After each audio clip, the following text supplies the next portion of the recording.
The note was 11 words. I found it tucked under the sugar dispenser at the far end of the counter. 3 months after the morning I had paid a stranger's bill and walked out without leaving my name. 11 words, in handwriting that slanted slightly to the right. Thank you. Someday I'll pay you back. My name is Carter Webb. I'm 33 years old, and I run the only auto repair shop on Birch Street in Copper Creek, Tennessee. It's called Webb's, same as the sign my father painted in 1987, which is still out front because I never got around to replacing it and also because it felt wrong to change the name of something that still worked. The shop is nothing grand, 2 bays, a small office that smells like motor oil and burned coffee, and a parking lot with a crack running through the center that I keep patching, and the frost keeps reopening every winter. I open at 7:30 and close when I'm done. Most days that means 6 in the evening, some days it means 8. Before the shop I go to Laney's. It's what I do, have done it for 11 years, since the week I turned 22 and moved back to Copper Creek after 2 unremarkable years at community college in Knoxville. Every morning, stool number 3 at the far end of the counter. Black coffee, scrambled eggs, wheat toast, no butter on one side. My father had a heart attack 2 years ago. He's fine now, the doctor says he's fine, but I started cutting the butter and I never went back. Bev Laney owns the place and has owned it for 31 years. She is 71 years old, moves between tables like she has done it in a previous life, and has never once asked me if I want a refill because she fills the cup before I notice it's low. Bev is the kind of woman who knows everything that happens in a town before it happens, and who keeps most of it to herself, with a cheerfulness that makes you realize she has decided that information is not always a gift.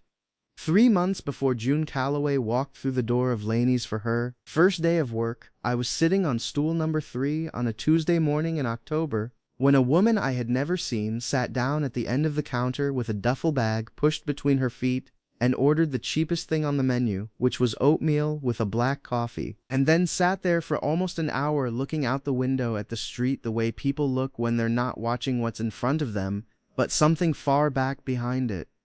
She wasn't crying. She wasn't dramatic about whatever was sitting on top of her. She was simply someone who was very tired and trying not to show it, and not quite succeeding, and not particularly embarrassed about that, either. I noticed her the way you notice a detail in a car that doesn't add up. Not with alarm, just with the quiet registration that something is not right. I paid my bill when I left. I paid hers too.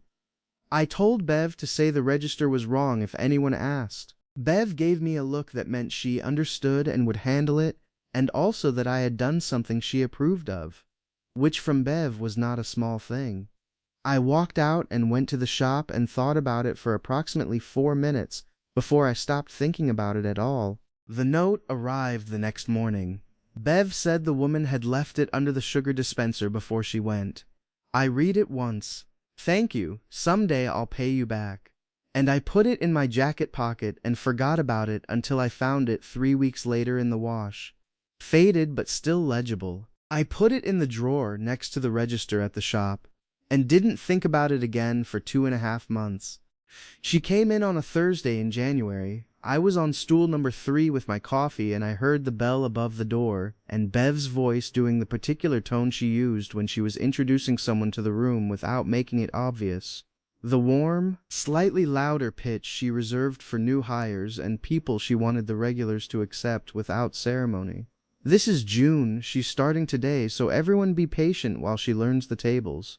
I looked up. She was maybe 28, dark auburn hair pulled back from her face, with the practical disregard of someone who has learned that the appearance of effort requires more energy than she currently has available, green eyes, and a particular quality of stillness in the way she stood that I had seen before in exactly one place. It took me until she reached the end of the counter to understand what I was recognizing. The bag was different. The coat was different. But the way she looked at the room, measuring it, not trusting it yet, deciding whether this was somewhere it was safe to be, was exactly the same as the woman who had sat at this counter in October, and stared out the window for an hour. I didn't say anything. I ate my eggs. I left the regular tip, folded in half the way I always folded it. I went to the shop. I didn't think about the note until I got home that night and sat in the kitchen with a glass of water and thought about it for a long time.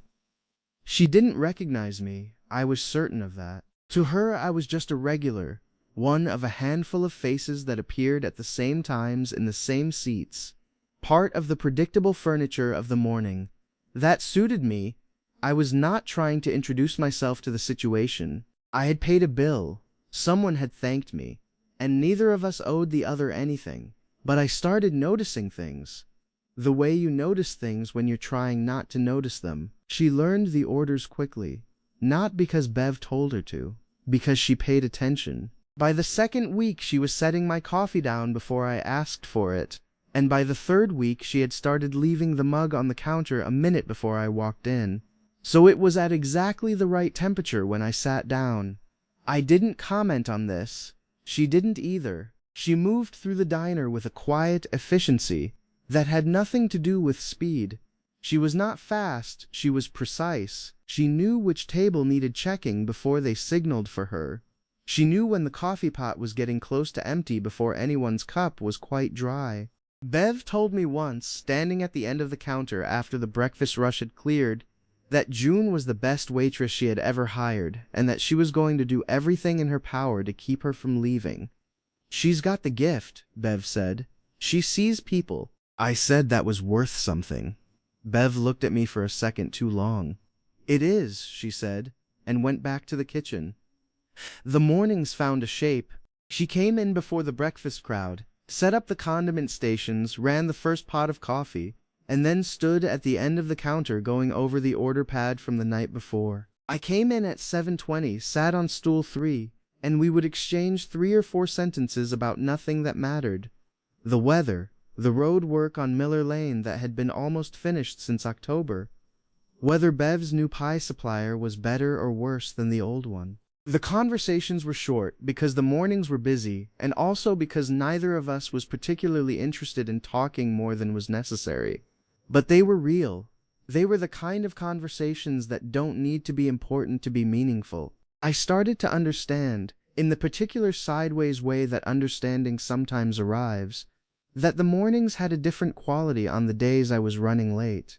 It was not a feeling I examined closely. I just noted it the way you note a change in the weather, without attaching significance to it until later. In February, the hinge on the front door began to swing too hard, the kind of thing that doesn't break anything but catches you off guard. A door that doesn't stop where you expect it to, that bangs against the wall every time the wind is wrong. I heard it catch the wall twice in one morning. I went home that evening, came back the next morning 15 minutes early with a screwdriver and a replacement hinge I had in the shop parts bin, and fixed it before the first customer arrived. I left before Bev came out of the kitchen. June found out. She asked Bev who had fixed the door. Bev, who knows everything, said she didn't know. June looked at me once across the counter that morning, and then looked at her order pad. She didn't say anything. I didn't either. But the next morning my coffee had a sprig of dried lavender laid across the rim of the cup. It was gone by the time I sat down. She must have decided it was too obvious and removed it, but it left a faint smell on the porcelain that lasted until I was halfway through the mug. I did not say anything about the lavender. She didn't say anything about the door. We both understood the exchange had been made. She was looking for the bill payer. I understood this before she said it directly because she asked Bev about it, and Bev told me she had asked. The particular way Bev tells me things she thinks I should know, which is to say, she tells them to the air near my head while she refills my coffee, and then moves away before I can respond. "Girl wants to know who paid her tab back in October," Bev said, to no particular part of the kitchen. I told her I didn't remember. I said nothing. Bev moved away. The question, it turned out, was connected to something larger. Not that first morning she'd spent at the counter. That had been only the start of something she had been carrying for longer. She told me about it in pieces, the way people tell the things they aren't sure they're allowed to say yet, across multiple mornings, between refilling tables, in the spaces where the diner was briefly quiet. She had come from Nashville. She had been in a relationship for 3 years with a man named Marcus Greer, who ran a PR and marketing firm and was very good at appearing, from the outside, like exactly the kind of man who could be trusted with a life. She had left in September. The October morning had been the morning she reached Copper Creek, running on 4 hours of sleep and the last $40 of cash she had separated from the bank account he monitored. She had sat at the counter and looked out the window because she had not known where she was going, and she had needed 1 hour to sit still before she could decide. "Someone paid for my oatmeal," she said one morning, not looking at me, wiping down the end of the counter, "and I never found out who. It's stupid to care about, I know that, but I keep thinking, whoever it was, they saw something and they didn't ask for anything. And I hadn't had that in a while." I looked at my coffee. "Not stupid," I said. She looked up. I looked at her once and then back at the cup. "Some things land heavier than they cost," I said. She held my gaze for a second. Then she went to check the corner table. She was also not someone who asked for things she hadn't decided to ask for, which meant that when she did ask, it carried a specific weight. She asked once in June if my father was doing well, not because she had been told about the heart attack, I hadn't mentioned it, but because she had noticed, over 6 months of eggs with no butter on one side, that there was a reason for it that wasn't health trend. I told her about the heart attack. She listened with the particular attention of someone who already understood the shape of what they were hearing. She said, "He must be glad to still be here." I said he was. She said, "So must you." I said I was. That was all. But it was the kind of all that contained something large. March came cold and persistent.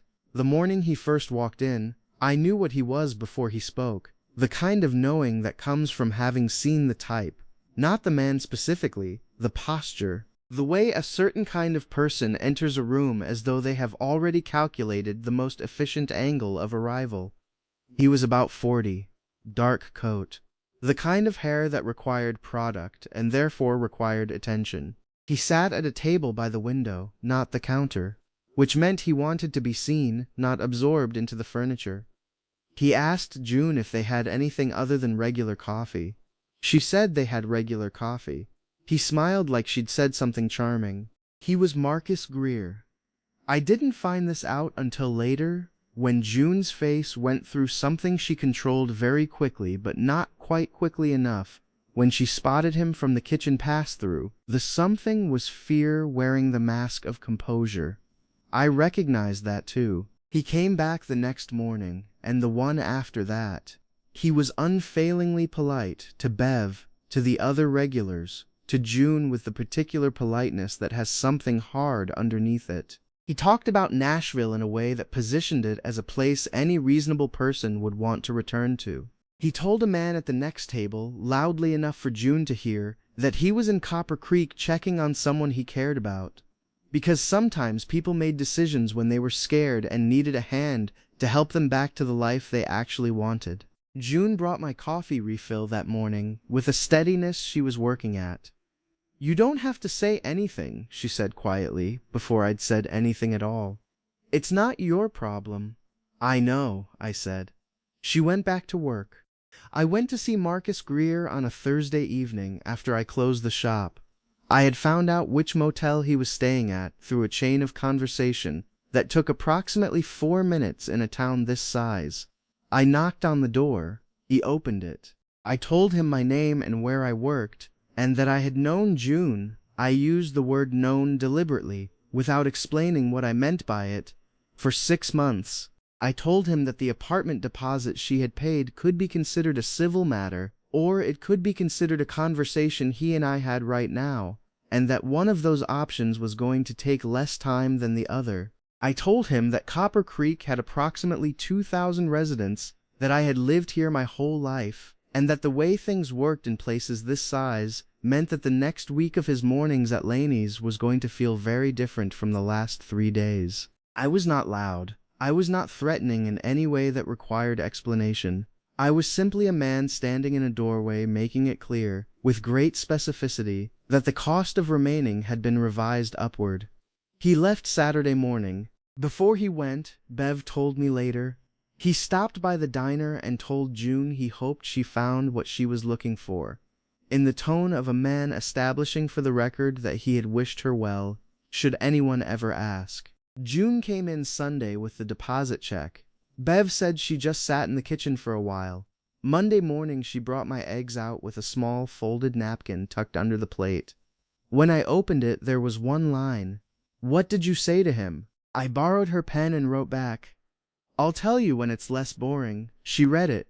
She did not smile, but something around her eyes shifted, which with June was more than most people's smiles. April arrived like an apology for March. Suddenly warm, suddenly right. The kind of Tennessee spring that makes you understand why people stayed in this state when they had the whole country to choose from. The door with the new hinge stayed open most mornings. The corner booth filled up earlier. June started wearing her hair down on the days she was working the shorter shift, which was Tuesdays and Saturdays. I had noticed the pattern without deciding to notice it. I had also noticed that the questions about the bill payer had stopped, not because she had given up, but because her questions had changed. She was no longer asking who, she was asking why. I could tell because one morning, watching her refill the table by the window, she had said to Bev, and again to the air, because that was how information moved between people in this diner. What kind of person pays for a stranger and leaves nothing? Not even a note. Bev said she supposed some people did things without wanting credit for them. But why? June said. What's the point if no one knows? Maybe the point is something happened, Bev said. Maybe knowing is beside the point. June thought about that for a while. I thought about it too. The secret kindness I was most surprised by happened on a Wednesday morning when I came in 6 minutes late, later than I had come in years, and my coffee was at exactly the right temperature, which meant she had started it later, which meant she had anticipated my late arrival from something I had said the day before about the Mercer truck needing an early intake. She had remembered a detail I had mentioned in passing and adjusted accordingly. I sat down. I drank the coffee. I didn't say a word about the temperature. Neither did she, but I thought about it the whole morning. The specific attention of someone who has decided to pay that kind of attention, and all the things it means when a person decides to do that. It was Bev who told her. I found out after the fact, the way you find things out in Copper Creek, which is that they arrive in conversation as though they were always common knowledge, and you understand from the way someone mentions them that you are always going to be the last to know. Bev had kept the original note, not the note June left, the receipt from October, the one with a small coffee stain at the corner of the ticket, from where my sleeve had caught the mug on my way out. Bev had kept it in the drawer under the register, next to the pen she used for crosswords, for no reason she could explain, except that it had seemed wrong to throw it away. June had been helping Bev sort through the under-counter drawer on a slow Friday afternoon. Bev said it was overdue for organization, which was not true, but was Bev's way of doing something she had already decided to do. June had found the receipt. Bev had told her the date. And then, because Bev has the particular wisdom of a woman, who knows the difference between secrets that protect people and secrets that only delay them? Bev had said, that was a Tuesday. Carter had spilled his coffee that morning. That's his stain. Nothing else, just that. Bev said June had looked at the receipt for about a minute. Then she had put it back in the drawer and finished sorting the pens. She hadn't said anything else about it. Not that day, not the next morning when I came in and sat on stool 3 and she poured my coffee and we talked about whether the town was going to repave Miller Lane or just keep pretending it was almost finished. She gave no indication that anything had changed. She was very good at carrying things without showing it. I had understood that about her for a while. I had understood it was something she had learned, not something she was born with.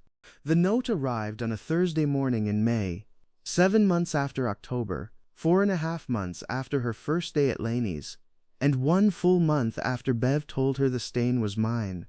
I sat on stool 3. She poured my coffee the way she always poured it. We talked about the road work, which was back after a 3-week absence. She brought my eggs. She went to check the corner table. I ate, I finished my coffee, I left the tip, folded in half, the way I always left it. I stood up and put my jacket on, and that was when I noticed the folded piece of paper tucked under the edge of my plate. Not where the tip went, but slightly inward, so it would be found by me and not by whoever cleared the table. I waited until I was outside.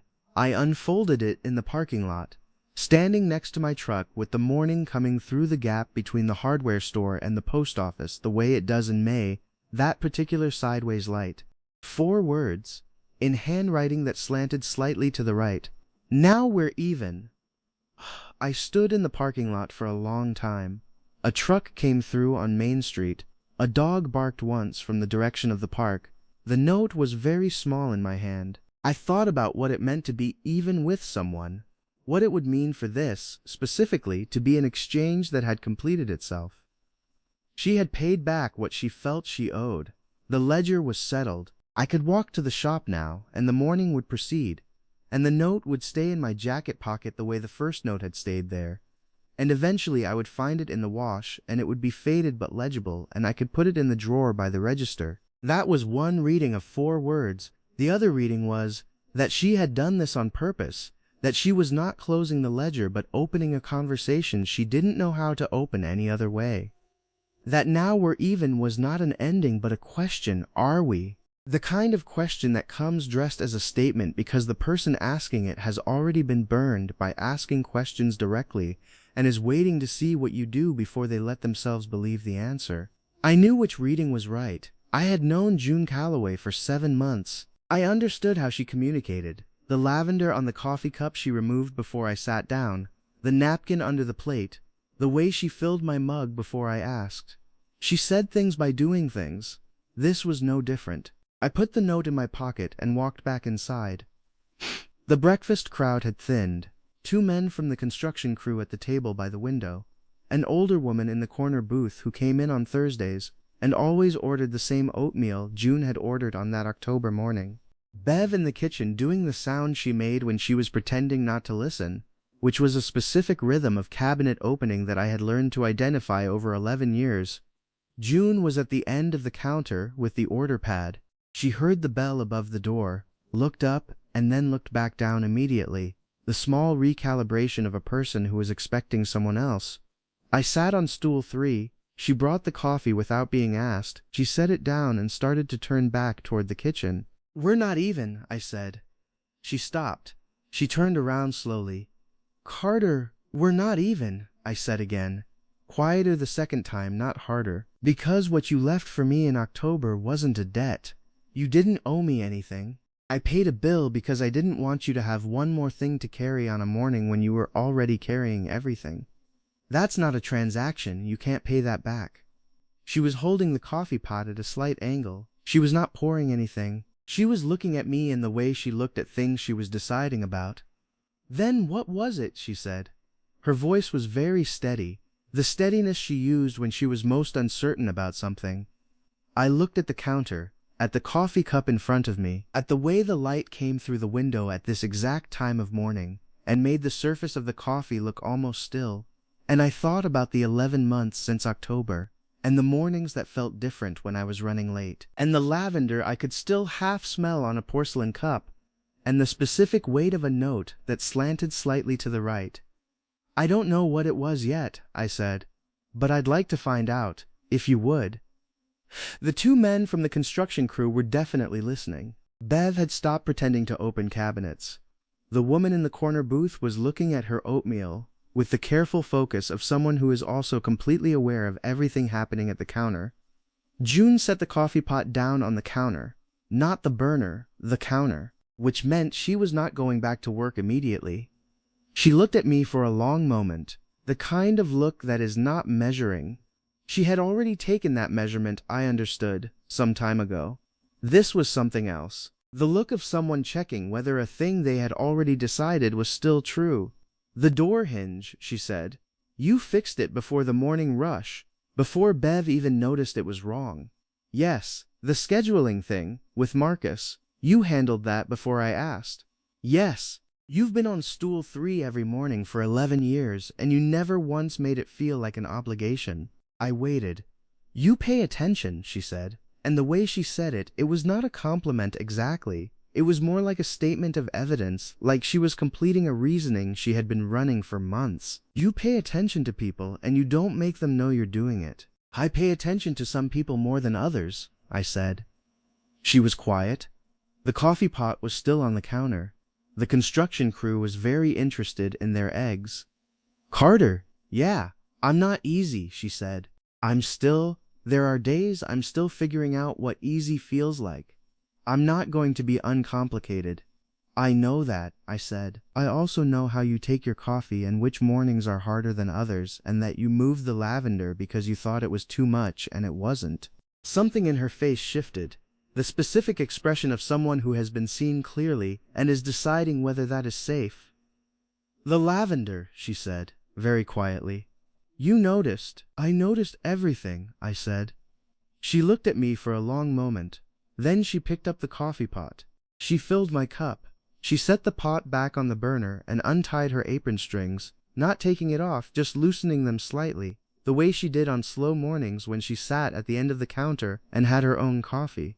She reached under the counter for her mug. She poured herself a cup.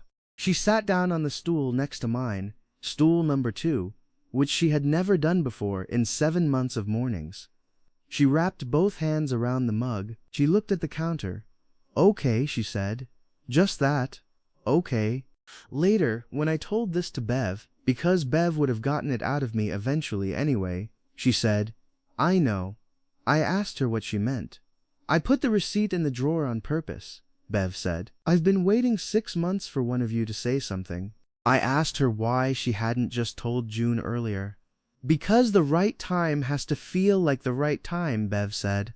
Told you in February she wasn't ready. Told you in April she still wasn't. May was right. I asked how she knew. She gave me the look that meant the question was not a serious question. Same reason I know when the coffee's done, she said.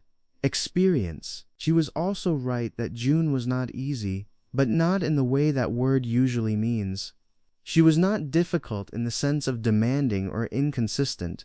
She was careful. She tested the ground before she put her weight on it. Because the ground had given way before in ways that left marks, she told me about Nashville in pieces. Not all at once, not in one conversation, but across several months of evenings when the diner was closed and we sat at the corner booth after Bev had gone home, and the chairs were on the tables, and the last of the day's coffee was in our cups. She told me about 3 years of small erosions, the kind that don't look like anything from outside, because none of it is ever loud. It is only quiet, and quiet damage is the hardest kind to explain afterward. I didn't try to fix any of it. I had learned that about her, that she did not need things fixed. She needed to be in the room with someone who was not going to leave when the conversation got complicated. So I sat, I listened. I refilled her coffee without being asked, which made her smile every time, because she recognized the gesture. She started coming by the shop on Sunday afternoons. Not every Sunday, but most of them, enough that I began leaving the bay door up when the weather allowed. She would sit in the old folding chair I kept for customers and read. She had started going through my father's paperbacks, which lived in a crate by the door, in the order she found them. She did not always talk. I did not always expect her to. Those Sunday afternoons became the quietest hours of my week, and also, in some way I did not have the vocabulary for yet, the best ones. Summer settled over Copper Creek the way it always did, a thick, still, generous heat that slowed everything to the right pace. The road work on Miller Lane was, against all odds, completed in July, which Bev declared a sign of something without specifying what. The diner ran a fan in the window and kept the door open, and the mornings had the particular quality of summer in a small town. Unhurried, slightly sweet, the smell of cut grass mixing with coffee through the open door. June had been at Laney's for 8 months. She had painted the spare room in her rental, a particular shade of blue she described as almost teal but not quite, which meant I understood that she had stopped thinking of herself as passing through. She had started saving. She had called her mother in Memphis twice since March, which was twice more than she had managed in the previous year. These were small things, they were the right things. I learned the particular rhythm of her. She was quiet in the mornings before 9. Not unfriendly, just internal. Still assembling herself for the day. By 10 she was fully present, sharper than anyone I had ever spent time with, the kind of mind that made connections quickly and held them lightly. She had strong opinions about small things, road signs, the correct way to fold a napkin, whether the hardware store should have changed its hours, and almost no opinions about large ones, which I came to understand was because she had learned that large opinions were where disagreements grew into other things, and she was still relearning how to trust her own. I didn't rush any of it. I had grown up in a county where the soil took 3 years to establish before you trusted a crop in it. I was not someone who rushed. What I was, by August, was someone who thought about her in a specific and involuntary way at unexpected times, while aligning a carburetor, while locking up the shop, while sitting on my back steps in the evening watching the light go sideways through the pines. I was someone who had reorganized the paperback crate by author instead of random order, which was not a thing I had done in 11 years, and which I had done without examining my reasons until I was halfway through and understood exactly what my reasons were. It was September when she asked me, very directly, why I had never told her it was me who paid the bill. We were in the corner booth after close, the usual end-of-day hour, the chairs on the tables, the last of the coffee. She asked it the way she asked things that mattered to her, which was with her hands flat on the table and her eyes steady. I thought about it honestly. I didn't want you to feel like you owed me anything, I said. I didn't want the first version of me you had to be someone you were indebted to. She thought about this. So you let me spend 4 months trying to find out who it was. You had Bev. Bev took 6 months. Bev has her own timeline, I said. The corner of her mouth moved. Carter. Yeah. You're also not easy, she said, mirroring the thing she had said to me in May, which I recognized, which was deliberate. You're very good at being present for other people, and very slow at letting anyone be present for you. I looked at the table. That's fair. It is. She was quiet for a second. The door hinge, the morning with Marcus, the receipt.